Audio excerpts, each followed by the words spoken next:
तरुण नेत्रम सदयधवलहासं एकाचाच आवाज चालू विठ्ठलं ठेवा. चिंतयामि तुमचा आवाज कमी करा.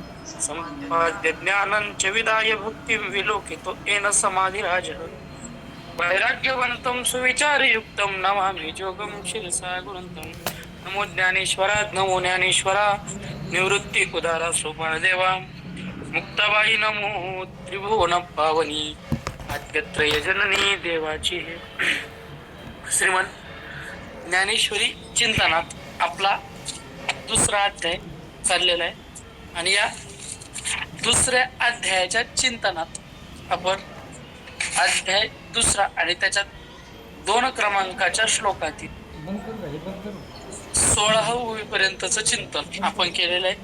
17व्या ओळीपासूनचं चिंतन आपल्याला करायचंय. सर्वप्रथम आज मला येण्याकरता थोडा उशीर झाला, त्याबद्दल सर्वांचं क्षमस्व मागतो, सर्वांकडनं माफी मागतो की मला यायला आज थोडासा उशीर झाला. आज तिथीप्रमाणे शिवजयंती आहे, तर त्या उत्सवामुळे मला इकडे यायला थोडासा उशीर झाला. तर असो, आता असंही झालं ते तर परत प्रस्तावनेत वेळ घालण्यापेक्षा आपण आपल्या प्रवचनाकडे. भगवंत अर्जुनाला समजून सांगतायत, अर्जुना तू हे असं करणं योग्य नाहीये, तू हे करू नको. अरे तू हे करणं कसं आहे, तू कोण आहे, तू असंग्रामी हरजिंक केला, निवांत कवचाचा ठाव फेडिला, पवाड तू केला गंधर्वासी, ही तुझी योग्यता आहे. अर्जुना तू कोणी सामान्य आहे असं नाही, तू भगवान शंकराला हरवलेलेस, निवांत कवचाचा ठाव फेडलाय, गंधर्वांना जिंकलेलेस, एवढा मोठा तू आहेस. आणि तुझ्या सारख्यानं या मोहाच्या अधीन होणं म्हणजे कसं आहे, तर मेघाला पवन घाबरला, अमृताला मरणाची भीती वाटते, इंधन अग्नीला गिळून घेतलं, काळकूट कोणाच्या तरी संपर्कात आल्यामुळे मेलं, सापाला त्या बेडकानं गिळून घेतलं आणि कोल्ह्याने सिंहाला फाडून खाल्लं. अर्जुना असं आतापर्यंत कधी झालेलं आम्ही बघितलं नाही, आतापर्यंत झालेलं आम्ही बघितलं नाही. पण आता आम्ही ते झालेलं काय करतोय तर बघतोय. कोणामुळं अर्जुना, तुझ्यामुळं.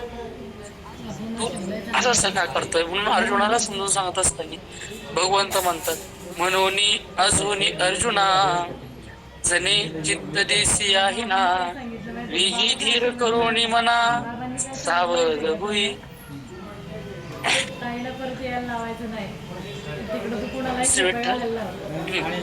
मनोनी अजूनी अर्जुना धीर करुणी मना, वेगी धीर करुणी मना सावध होई. अर्जुन बोलतोय की देवा मी आता लढणार नाही, मी आता थकलो, मी आता थांबलो. पण देव बोलताय अर्जुना अरे अजून वेळ गेली नाही. म्हणून अजूनही अर्जुना जने चित्त देशी आहे ना, अर्जुना अरे या चुकीच्या गोष्टीकडे, अयोग्य गोष्टीकडे जने म्हणजे जाऊ नको, याच्याकडे तू लक्ष देऊ नको. जने चित्त देशी आहे ना, मग काय कर, वेगी धीर करुणी मना सावध होई. अर्जुना तू अंतकरणाला धीर दे, मनाला धीर दे आणि काय होत सावध. वेगी धीर करुणी मना सावध होई. महाराज प्रपंच असो किंवा परमार्थ असो, प्रपंच असो किंवा परमार्थ असो, यामध्ये मन जागेवर असणं खूप गरजेचं.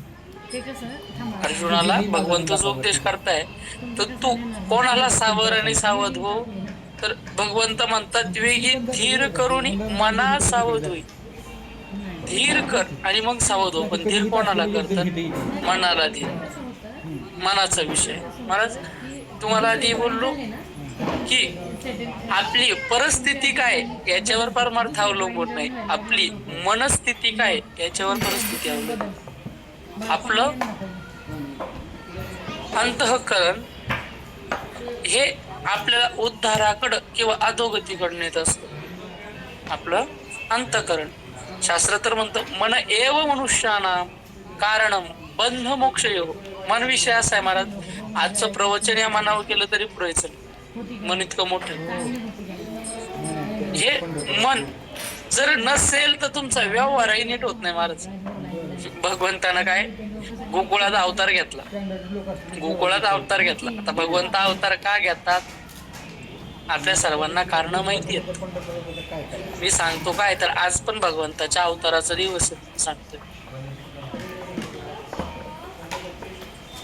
आज पण भगवंताच्या अवताराचा दिवस म्हणून सांगतोय. कारण की आज श्रीमंत योगी धर्मवंत कीर्तिवंत नीतिवंत वरदवंत हिंदू पद बादशाह म्हणजे छत्रपती पुण्यश्लोक शिवाजीराजे भोसले राजांचा आज जन्मदिवस आहे. राजांचा खरा जन्मदिवस आज आहे. विजेच्या दुसऱ्या दिवशी फाल्गुन तृतीयेला राजांचा जन्मदिवस आहे 19 फेब्रुवारी. कृष्णाचा जन्मदिवस हा तारखेवर आहे का तिथीवर आहे? तिथीवर आहे. कृष्णाची जन्माष्टमी आहे ती अष्टमी आहे. श्रावण महिन्यातली ती अष्टमी ही जन्माष्टमी म्हणजे कृष्णाचा जन्मदिवस. चैत्रातली नवमी हा रामाचा जन्मदिवस. तशी फाल्गुनातली तृतीया ही छत्रपती शिवरायांचा खरा जन्मदिवस. मला आयुष्यभर ज्या इंग्रजांनी राजांचा विरोध केला आणि राजांनी ज्या इंग्रजांचा विरोध केला त्या इंग्रजांच्या कॅलेंडर प्रमाणे राजांची जयंती साजरी करणं कितपत योग्य आहे? राजांचा खरा जन्मदिवस आज आहे. एक कारण तर हे की राजांनी आयुष्यभर त्यांचा विरोध केला आणि राजांचा विरोध त्यांनी केला. ज्यावेळेस राजे वेढ्यात पडलेले आणि वेढ्यात पडलेले असताना सिद्धी जोहार बाहेरून वेढा देऊन बसलाय आणि अशा परिस्थितीत इंग्रजांनी राजापुरीतून तोफा लांब पल्ल्याच्या युनियन जॅक नावाचं त्यांचा असणारा ध्वज लावून पाठवलं. म्हणजे राजांचा त्या इंग्रजांनी विरोध केला आणि त्या इंग्रजांची दिनदर्शिका आणि त्याप्रमाणे राजांचा वाढदिवस साजरा करावा हे चुकीचं. आणि दुसरी गोष्ट राम हा अवतार आहे. कृष्ण हाही अवतार आहे. तसं छत्रपती शिवराय हाही अवतार आहे. आणि म्हणून मग अवताराचा जन्मदिवस हा तिथीप्रमाणेच व्हावा. अवताराचा जन्मदिवस हा तिथीप्रमाणेच व्हावा. देव अवतार कधी घेतो आपल्याला देवाच्या अवताराचं कारण माहितीये. यदा यदा हि धर्मस्य ग्लानिर्भवति भारत अभ्युत्थानं धर्मस्य तदात्मानं सृजाम्यहं परित्राणाय साधूनां विनाशाय च दुष्कृतां धर्मसंस्थापनार्थाय संभवामि युगे युगे. भगवंत म्हणतात की ज्या ज्या वेळेस धर्माची हानी होते त्यावेळेस मी अवतार घेतो. तुलसीदास म्हणतात जब जब होवे धर्म की हानी पाडही असो बिकट अभिमानी तब तब प्रभू धरी अवतारा. देव अवतार कधी घेतो तर ज्या ज्या वेळेस धर्माची हानी होते. मौलाना म्हणतात जे धर्म जाता घवे युगी युगी म्या रक्षावे. म्हणजे सर्वांनी एकमुखाने सांगितलं की ज्यावेळेस धर्माचा नाश होतो सज्जनांना त्रास होतो त्यावेळेस देवाचा अवतार होतो. आज छत्रपती शिवरायांचा अवतार दिवस आहे. एकाच वेळेस 5-5 सुलतानी सत्तांनी या महाराष्ट्रावर कब्जा केला होता. अन्याय अत्याचार इतके वाढलेले होते की महाराष्ट्रातील जनतेला जगणं मुश्किल झालं होतं आणि हिंदू म्हणून जागायला कर द्यावा लागत होता. एवढी विचित्र पद्धती निर्माण झालेली होती. स्त्रिया हे फक्त भोगाचं साधन मानले जायला लागलं होतं. कोणत्याही मुघलांनी यावं आणि कोणतीही स्त्री उचलावी आणि भर गावात खतीचा बलात्कार करावा इथपर्यंतच्या खालच्या पातळीला हे येऊन गेलेले. आणि त्या परिस्थितीत थोड्याशा मावळ्यांना हाताशी घेऊन स्वराज्य निर्माण करण्याकरता जो अवतार झाला तो शिवरायांचा. तसाच भगवंतांनी कृष्ण अवतार घेतला आणि त्या कृष्ण अवतारामध्ये गोकुळात वावरायला लागले. आता मला देवाचा स्वभाव हा खोडकर आहे.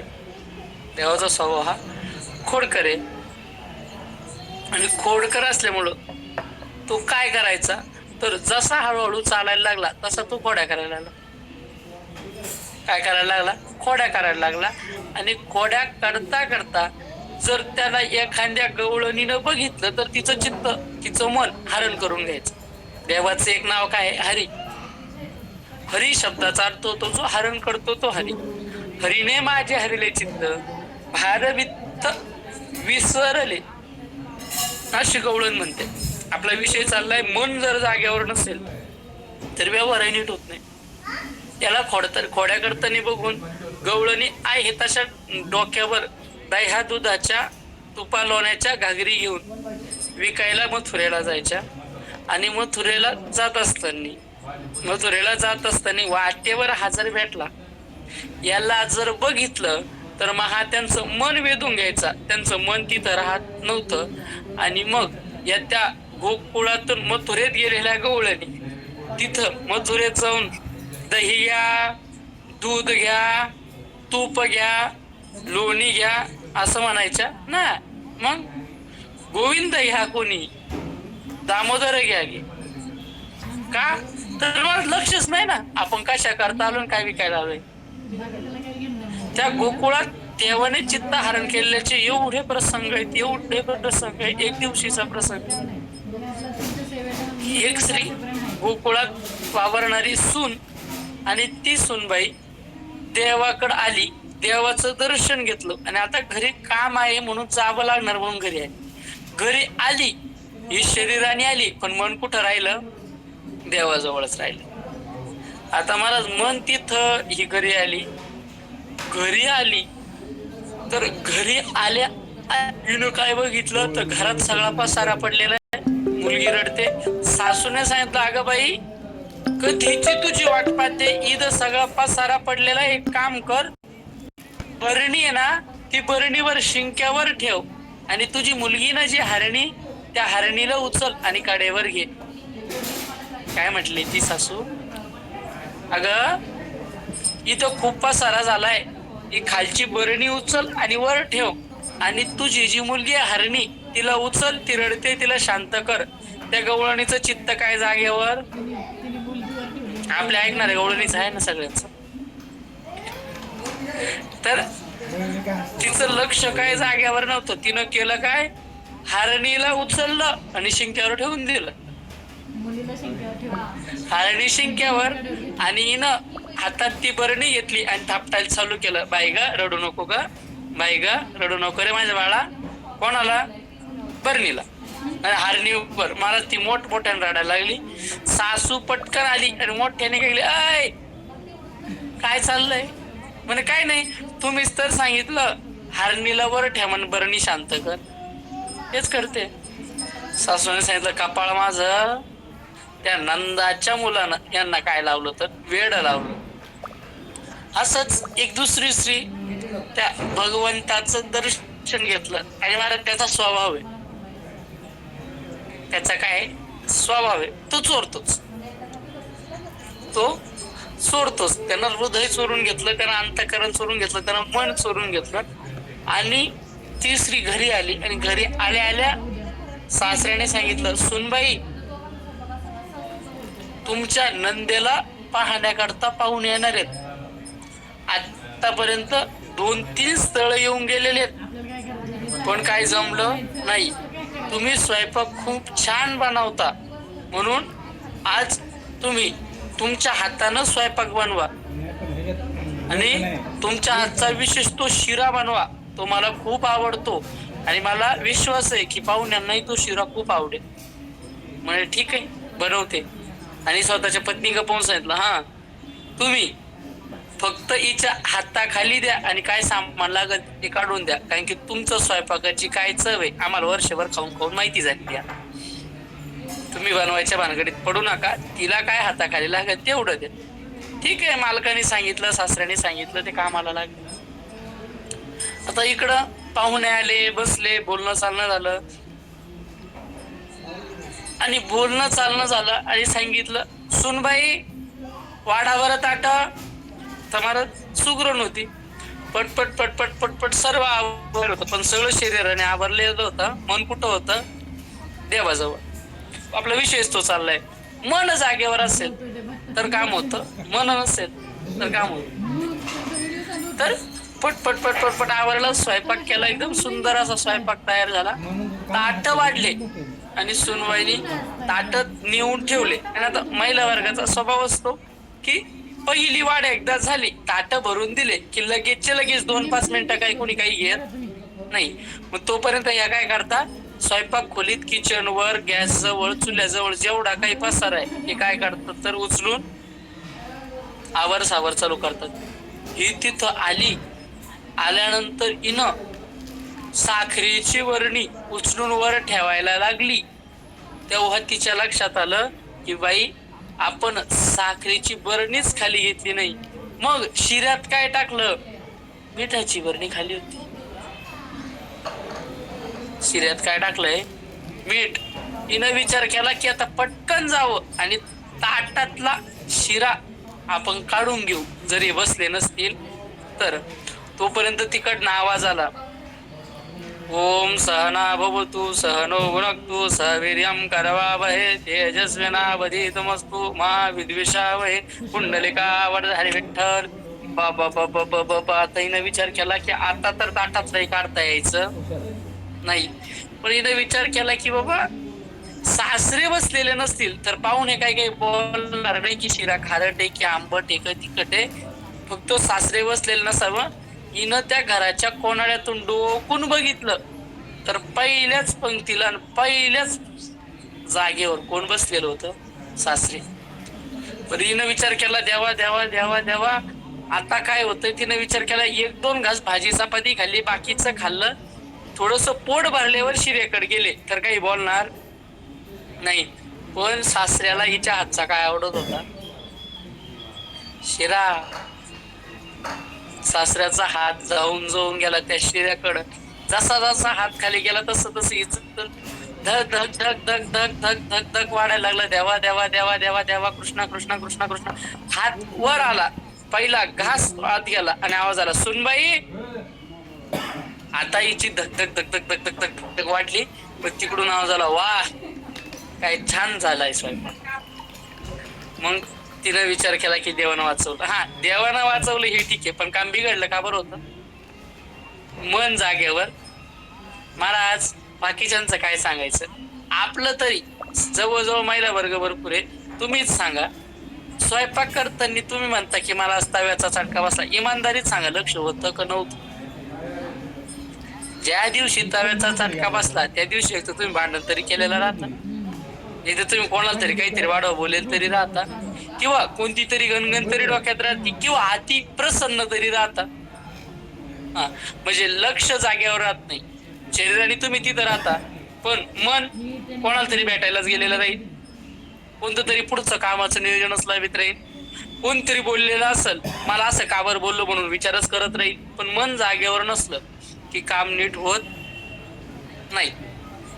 हा पाणी महाराज, तेच मन जर ताब्यात असलं आणि तेच मन जर स्थिर असलं तर त्या मनाने व्यक्ती काहीही करू शकतो.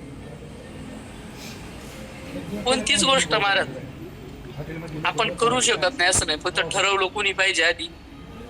माऊली म्हणतात, आवड हे ती वृत्ती किरीटी आधी मनोनी च्युती मग ते वाचाती ठिकाराशी आहे. हाताने आपण काम करतो, तोंडाने आपण बोलतो, नजरेनं आपण पाहतो, पण या सगळ्या गोष्टीनं आदेश देण्याचं काम कोण करतं, मन करतं. मन कोणती बी गोष्ट आधी कुठे येत असते तर मनात. म्हणून शास्त्रकार म्हणतात, मग अशी मी बोलून गेलो, मन एव मनुष्यानाम कारण बंध मोक्षयोः.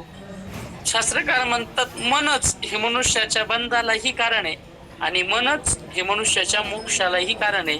जर मनानं चांगली संगत केली तर मन हे सद्गतीला प्राप्त होतं, मनुष्याला सद्गतीला नेतं. आणि मनानं वाईटाची संगत केली तर मन हे अधोगतीला नेतं. तुकोबरा म्हणून स्वतःच्या मनाला धन्यवाद देत असताना म्हणतात, बरवे माझ्या केले म्हणे पण ते येणे निघाले अभयाचे जावे ठाया देवराया प्रतापे. तुकोबरा म्हणतात की आम्ही या वाटेनं चाललो, त्याच्यात सर्वात मोठं श्रेय जर कोणाचं असेल तर बरवे माझ्या केले म्हणे, माझ्या मनानं चांगलं केलं. परमार्थात महाराज सर्वात महत्वाची जर कोणती कृपा असेल तर आपल्या मनाची कृपा आहे. हा, परमार्थ करत असताना ज्या अनेक कृपा लागतात त्याच्यात सर्वात मोठी आणि सर्वात महत्वाची मनाची कृपा आहे. कारण की मन जोपर्यंत ठरवत नाही तोपर्यंत कोणी पण आणि काही पण सांगितलं तर काही फरक पडत नाही. आता तुम्हाला सांगू का, ही आपली प्रवचनाची लिंक, ह्याच प्रवचनाची म्हणून ह्या नाही, सर्वच प्रवचनाची लिंक असेल किंवा दुसरे कोणते गावात सप्ताह असेल, गावात एखादा धार्मिक उत्सव असेल, तिथं जाण्याचं आधी कुठं येतं? मनात. आधी कुठं येतं? मनात. एकदा मनाने ठरवलं मग माणूस ती क्रिया करतो. मन जोपर्यंत कृपा करत नाही, काही नाही महाराज, काहीच काम नसतं, दिवसभरही काही केलेलं नाही, निवांत दिवसभर लोळलेला आहे, पण तरी सुद्धा काहीतरी सत्कर्म करण्याची, काहीतरी प्रवचन कीर्तन ऐकण्याची इच्छा होत नाही का? मनाची कृपा नाही. म्हणून तुकोबरायचे बंधू कान्होबराय सुद्धा त्या देहाचा जर कोणी राजा असेल तर कोण आहे? काकड्यात ते म्हणतात, मनुराजा एक देहपुरी असे नांदतो ते दोघिनारी, पुत्र पौत्र संपन्न भारी, तेने कृपा केली आम्हावरी गा, म्हणून आलो या देशा, होतो नाही तरी भुललो दिशा, दाता तोही मज भेटला इच्छा, येऊनी मार्गाला विलासरी सागा. आम्हाला या मार्गाला आणण्याकरता, आम्हाला या परमार्थात टिकवण्याकरता, इथपर्यंत पोहोचवण्याकरता जर कोणाची कृपा केली असेल तर तेने कृपा केली आम्हावरी का. कोणी? मनुराजे. म्हणजे मनानं परमार्थाला सहाय्य करणं. तुकोबरा म्हणतात, मनानं जर उपकार करायचा ठरवला तर केले उपकार सांगू काय, पाप न करी ऐसी माय. कान्होबराय म्हणतात की जर मनानं कृपाच करायची ठरवली तर किती कृपा करतं? बाप न करी ऐसी माय. मला जगात सर्वात जास्त उपकार आपल्यावर आई वडिलांचे, पण कान्होबराय म्हणतात जर मनानं ठरवलं तर आई बापापेक्षा जास्त उपकार करू शकतो. काय? फक्त मन. म्हणजे आपल्याला खड्ड्यात घालायचं, ते आपल्याला देवाकडे न्यायचं, हे कोणाच्या ताब्यात आहे? सगळं मनाच्या. आणि व्यवहारात ते म्हणत, मनके मारणे हार हे मनके मानायचे.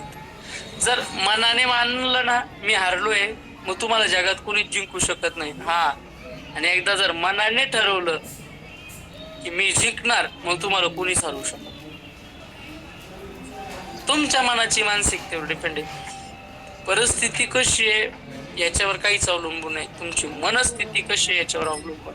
मी आधी बोललो, परमार्थात परिस्थितीचा काही संबंध नाही, मनस्थितीचा संबंध आहे. कोण कोण काय काय करत होतं, पण त्या गोष्टीचा फरक पडला नाही, त्याची मनस्थिती काय होती या गोष्टीचा फरक आहे. विदुर काका एका राज्याचे मंत्री होते, घरी काहीच नव्हतं, पण ही जरी परिस्थिती, पण मनस्थिती भगवंताच्या चिंतनाची होती आणि परमार्थाची होती.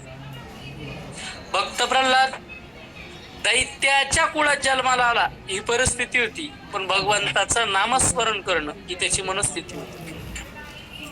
ध्रुव बाळ वडिलांकडून आणि सावत्राईकडून अपमान झाल्याची स्थिती होती, परिस्थिती राज्यातून बाहेर जाण्याची होती, पण मनस्थिती भगवत प्राप्तीची होती. परिस्थिती काय याच्यावर काय अवलंबून आहे. सजन कसाई मांस विकणं ही त्यांची परिस्थिती होती, पण भगवंताचं चिंतन करणं ही त्यांची मनस्थिती होती. शेती करणं, भाजीपाला उगवणं, फुलं पिकवणं ही सावता महाराजांची परिस्थिती होती, पण भगवंताला अंतःकरणात साठवणं ही त्यांची मनस्थिती होती. तेलाचा घाणा गाळणं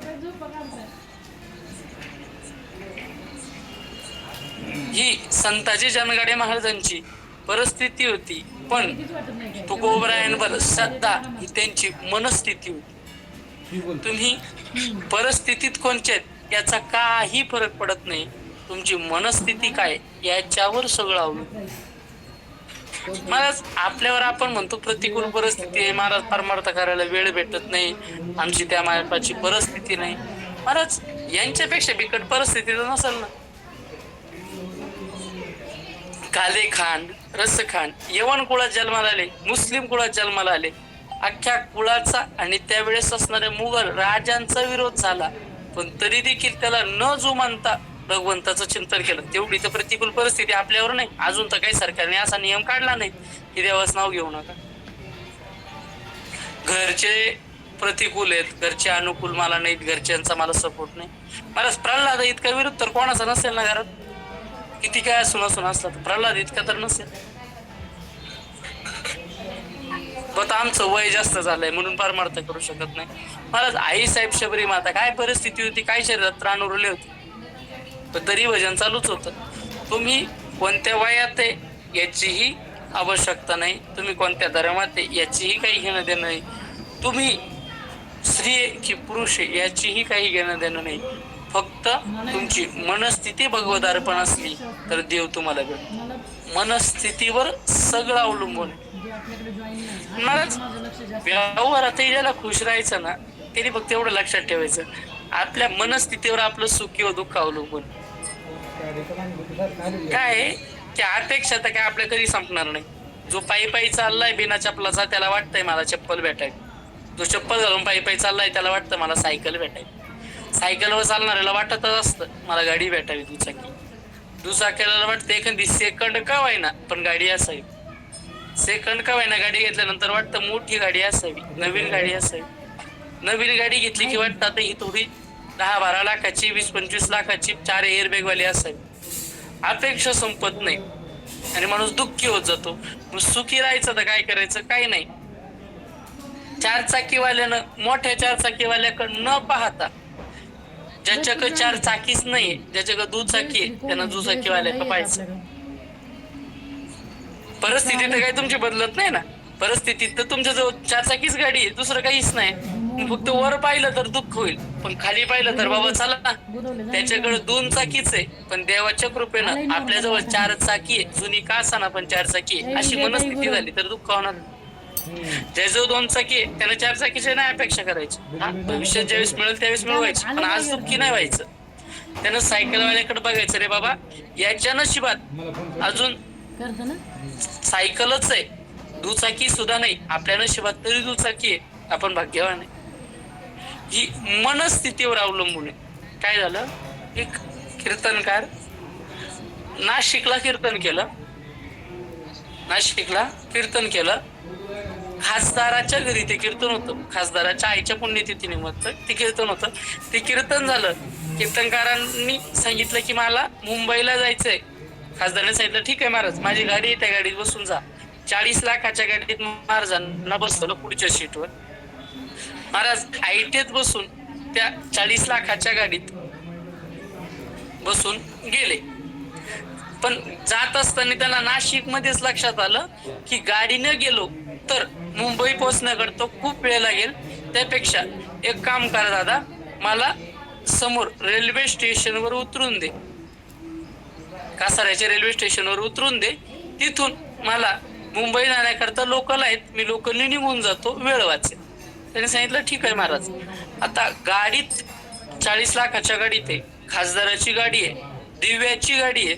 त्या गाडीत बसलेला असताना बाहेरचे पोलीस लोक वगैरे सेल्यूट करत चालले होते. गाडींना टोलावर अडवल्या जात नव्हतं, गाडीला कुठंच अडवलं जात नव्हतं. प्रत्येक जण आदबीनं महाराजां पुढे वाकत होता, कारण की खासदाराच्या गाडीत महाराज. गाडी कासारा स्टेशनवर थांबली, महाराज उतरले आणि महाराज गेले. तिकीट काढलं आणि लोकल मध्ये बसायला सुद्धा जागा भेटली. लोकल मध्ये बसायला सुद्धा जागा भेटली नाही. आता लोकल मध्ये बसायला जागा न भेटल्या महाराजांच्या अंतःकरणात विचार आला, अरे एवढा टाइम मी खासदाराच्या लाल दिव्याच्या 40 लाखाच्या गाडीत होतो, काय प्रारब्ध आहे माझं. आता या रेल्वेत मला कोणी ओळखही देत नाहीये आणि मला बसायला जागाही मिळत नाही. हाच विचार केला असता, अशी मनस्थिती बनवली असती तर दुःख झालं असतं. पण ती व्यक्ती हुशार होती, त्यानं विचार केला ती 40 लाखाची होती, आता जिची ती 4 कोटीची आहे. तीही माझी नव्हती आणि हीही माझी नाहीये. ती खासदाराची होती ही सरकारची आहे. तीही माझी नाही, हीही माझी नाही. मग पैशाचाच विचार केला तर ती जर 40 लाखाची असेल तर ही 4 कोटीची आहे. हा, आधी तोच व्यक्ती विचार करत होता की मी त्या गाडीतून ह्या गाडीत आलो, किती दुःख आहे. पण त्याच व्यक्तीने विचार केला, अरे ती पण माझी नाही, ही पण माझी नाही, पण हिची किंमत तिच्यापेक्षा वाढवाय.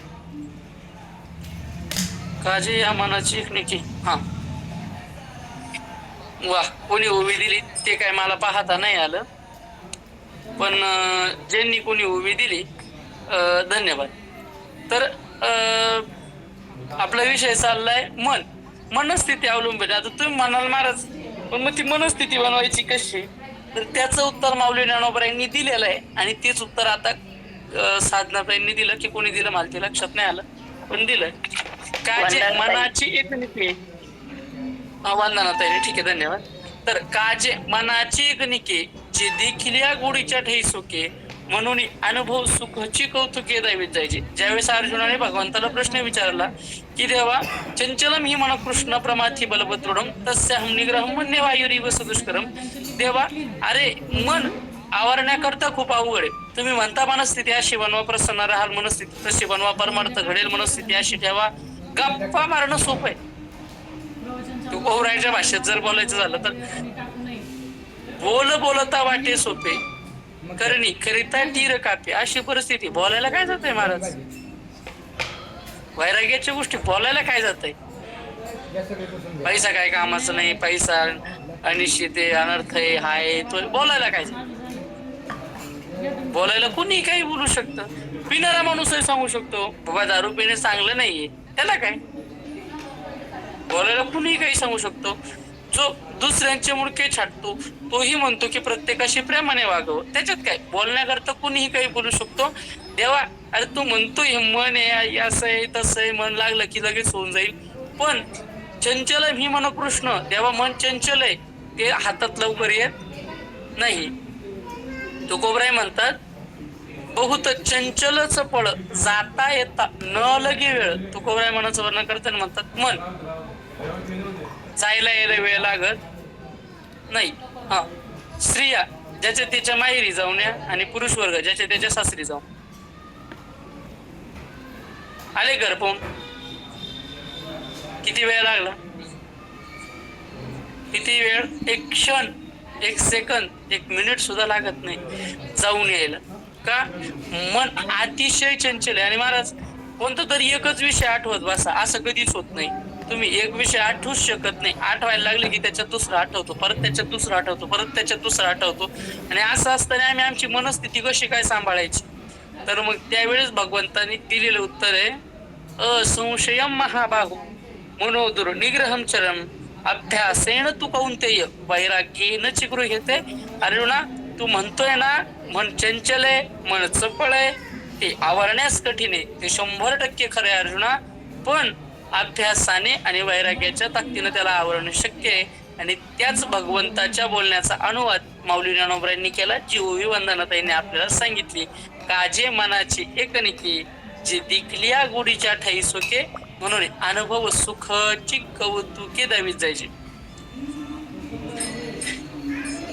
असंशय महाबाहो हा जो श्लोक आहे त्याच्या खालची उभी नंतर ज्ञानेश्वरीत बघून.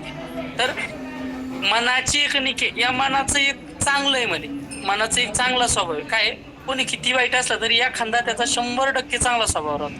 आपण म्हणतो मी तो लय वाईट आहे पण त्याचा एक गुण लय चांगला आहे, तो खूप वाईट आहे पण एक गुण खूप चांगला आहे असं आपण म्हणतो. तो मन चंचल आहे, चपळ आहे, माणसाला स्थिर राहू देत नाही, असं आहे तसं आहे, हे सगळं ठीक आहे पण त्याचं एक चांगलं आहे.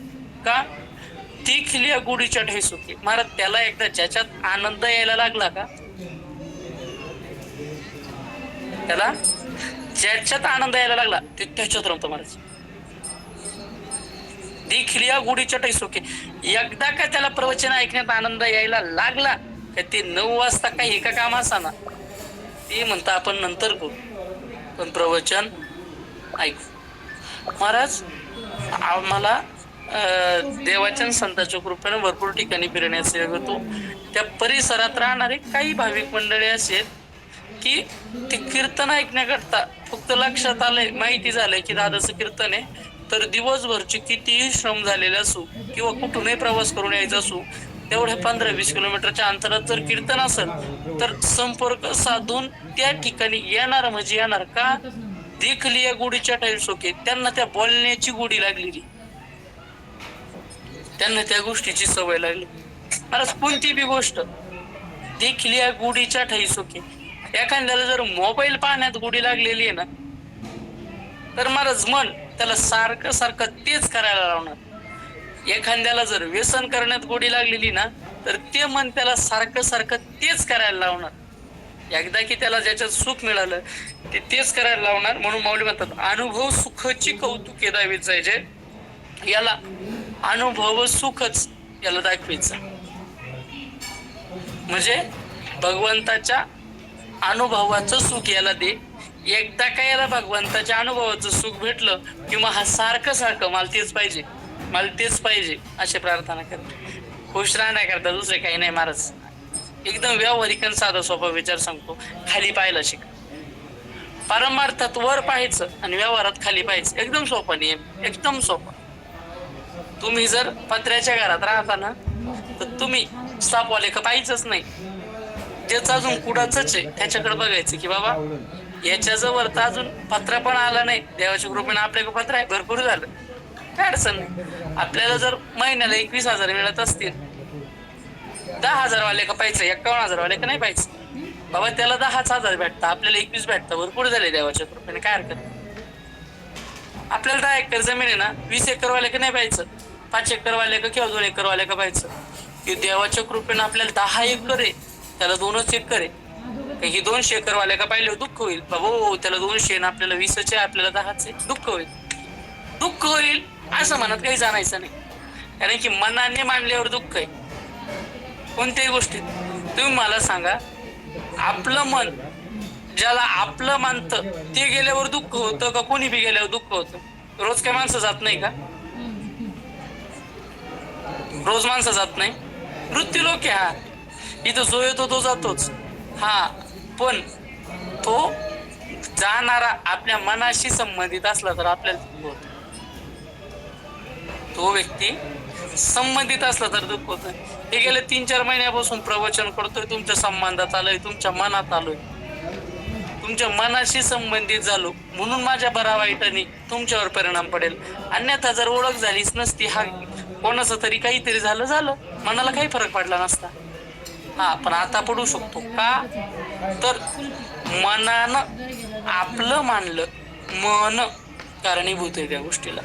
त्याच्यामुळं आपल्या सुखाला आणि दुःखाला आपणच कारणीभूत असतो ना, आपलंच मन कारणीभूत असतं. तेच तसे विचार करून आपल्याला सुखी किंवा दुःखी बनवतं.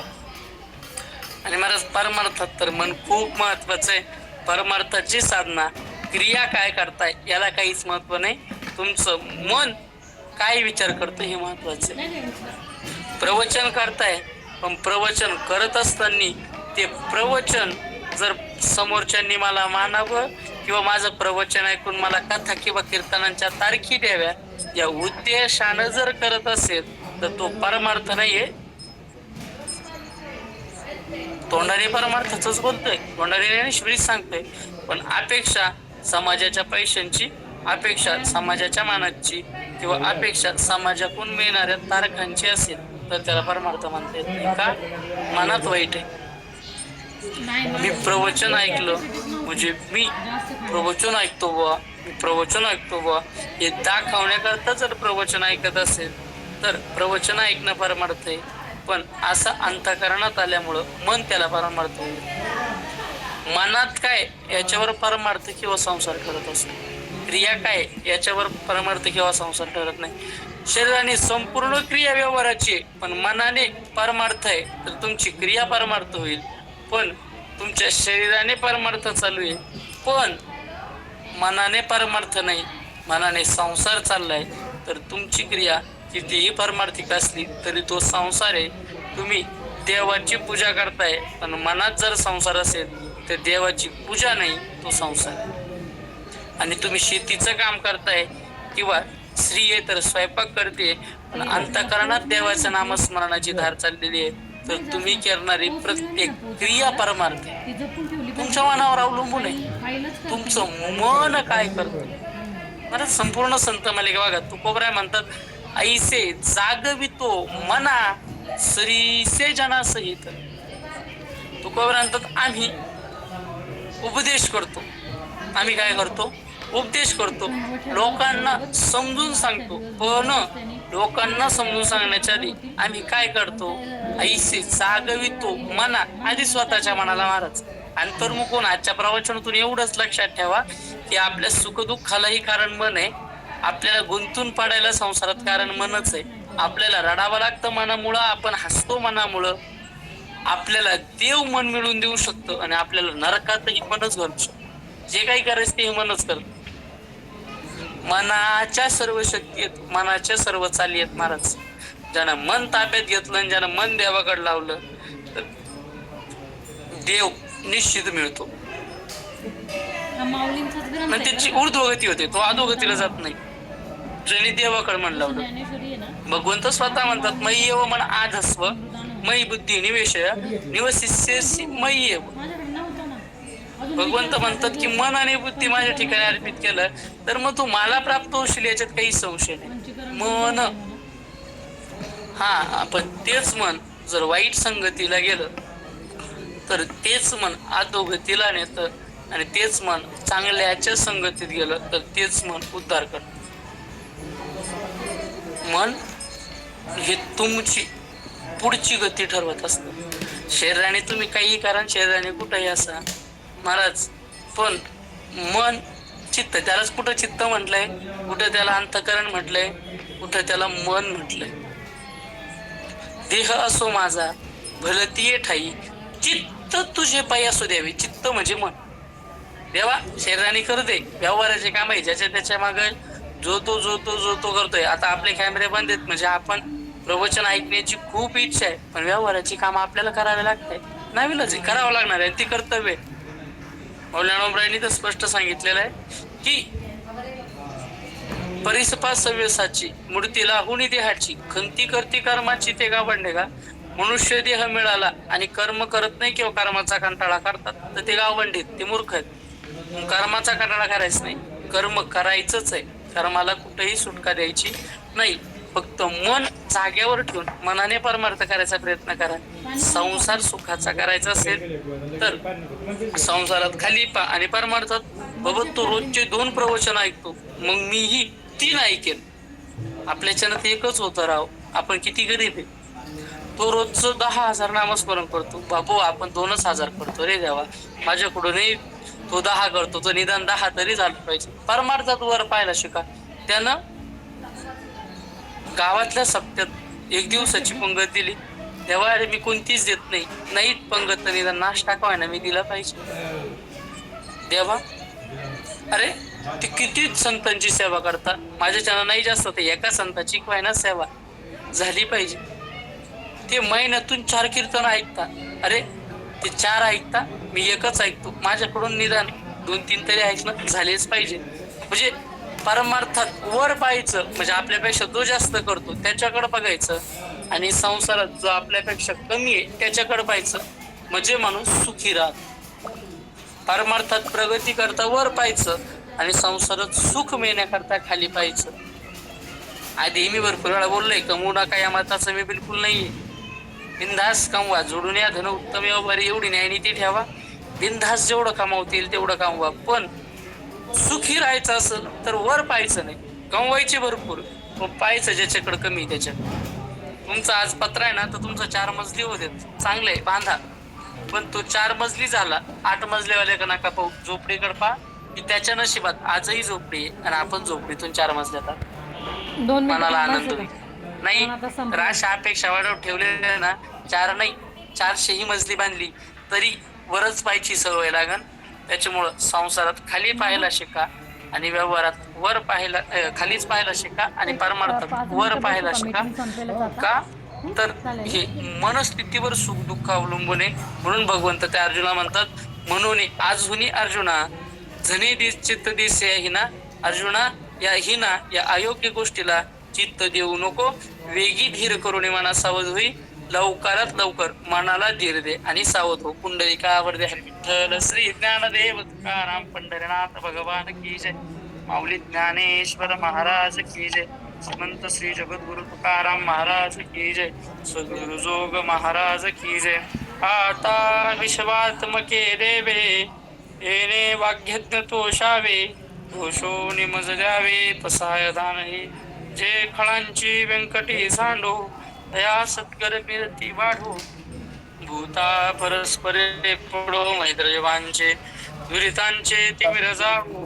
विश्वस्त धर्म सूर्य पाहो, जो जे वांसिल तो तेला हो प्राणी जात. वर्षत सकळ मंगळी ईश्वरनिष्ठांची मांडी आळी. अनवरत मंडळी भेटतो तया भूता. चला कल्पतरूंचे आरव चेतना चिंता बनीचे गाव. बोलती जे अर्णव पियुषांचे चंद्रमे जे अलांछन. मार्तंड जे तापहीन हे सर्वाही सदा सज्जन. सोय रे होतो किंबहुना सर्व सुखी पूर्ण होनी तिन्ही लोकी. भजिजो आदि पुरखी अखंडित आणि ग्रंथोपजीवी विशेषे रूपी. द्रष्टा द्रष्ट विजय होवा वेजी. एक म्हणे श्री विश्वेश्वराव हा होईल लहान पसावो. येणे बरे ज्ञान देहो सुखिया झाला. येणे बरे ज्ञान देहो सुखिया झाला. येणे बरे ज्ञान देहो सुखिया झाला. वा, सर्वांना विनंती श्री विठ्ठल नाईक कडे.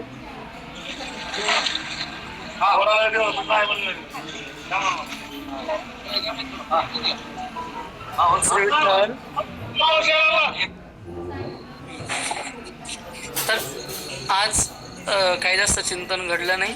एकाच ओळीवर आपला विषय संपला. मन शब्दावरच आजचं 1 तासाचं प्रवचन झालं. मन विषयच खूप सखोल आहे, त्यावर बोलण्यासारखं भरपूर आहे, पण धावत्या वेगात आपण बोललो. तर म्हणून तुम्हा सर्वांना विनंती, तरी न्यूनते पुरते अधिकते सरते करून घ्यावे हे तुम ते विनवित असे. आणि देवा तुला ही विनंती आहे, तरी तुमची नी केले धर्म कीर्तन सिद्धी नेले. येथ माझे जे उरले ते पाहिजे. पण निवृत्ती ज्ञानदेव सोपान मुक्ताबाई एकनाथ नामदेव तुकाराम. निवृत्ती ज्ञानदेव सोपान मुक्ताबाई एकनाथ नामदेव तुकाराम.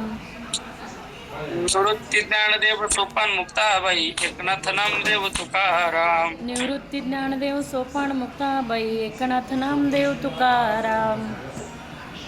एकनाथ नामदेव तुकाराम. एकनाथ नामदेव तुकाराम.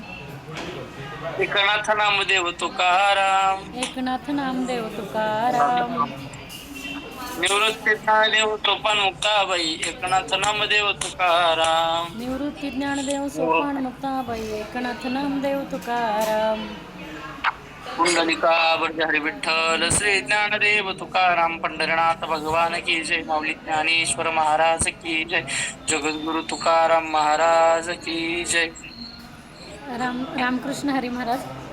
खूप सुंदर सेवा झाली. मी जरा धावपळीतच आहे प्रवासात, पण तरी पण पूर्ण सेवा तुमची श्रवण करायला मिळाली. आपल्या वशिष्ठ गुरुकुलच्या सर्व साधकांच्या वतीने मी आपले मनपूर्वक आभार व्यक्त करते. आणि पुढील कार्यभाग मारणेदादा किंवा वंदनाताई सांभाळतील. दिलीपदादा नाही येत आज.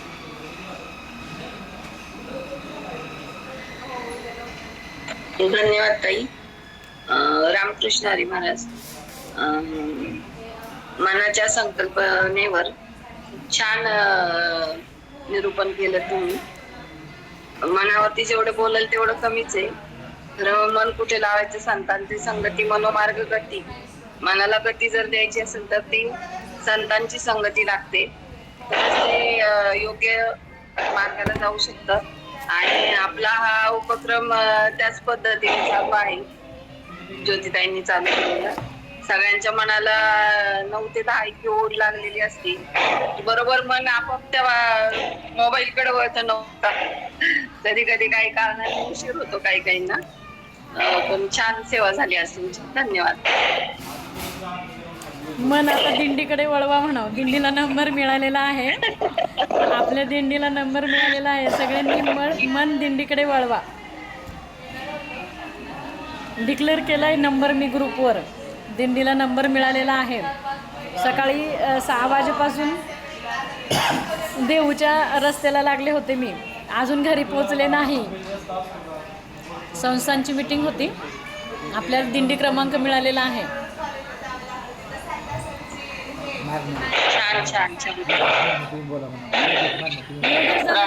योगेश दादा कुठे आहेत? योगेश दादा मारणे. योगेश दादा लेफ्ट आहेत बहुतेक. ते बाहेर गेले ताई. अच्छा. दिंडीवर कोण बोलतंय का? आपला क्रमांक मिळाला आज बीजेच्या दुसऱ्या दिवशी आणि शिवाजी महाराजांच्या जन्माच्या दिवशी. आपल्या दिंडीला दिंडी क्रमांक मिळाला, याच्यावर कोणाला बोलायचं आहे का?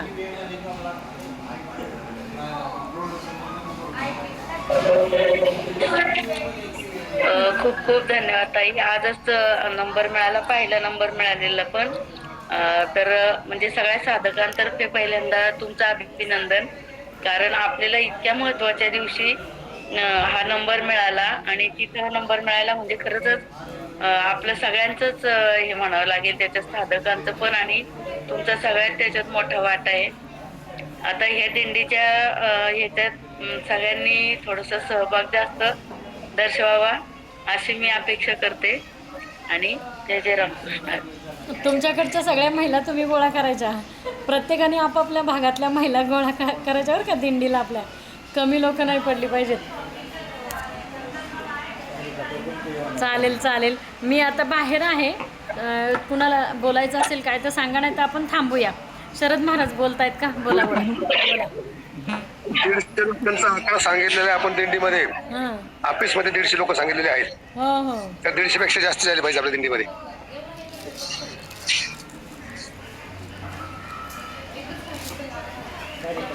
आवाज येतोय का? येतोय की, बोला की. आपण देवच्या कार्यालयामध्ये 150 लोक सांगितले.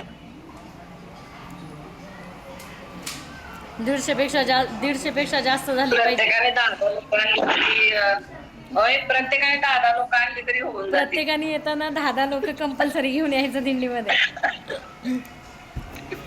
चालेल चालेल. वंदना ताई, मी आता बाहेर आहे, मग करू का बंद? रामकृष्ण हरी. चालेल. सर्वांना रामकृष्ण हरी. हो.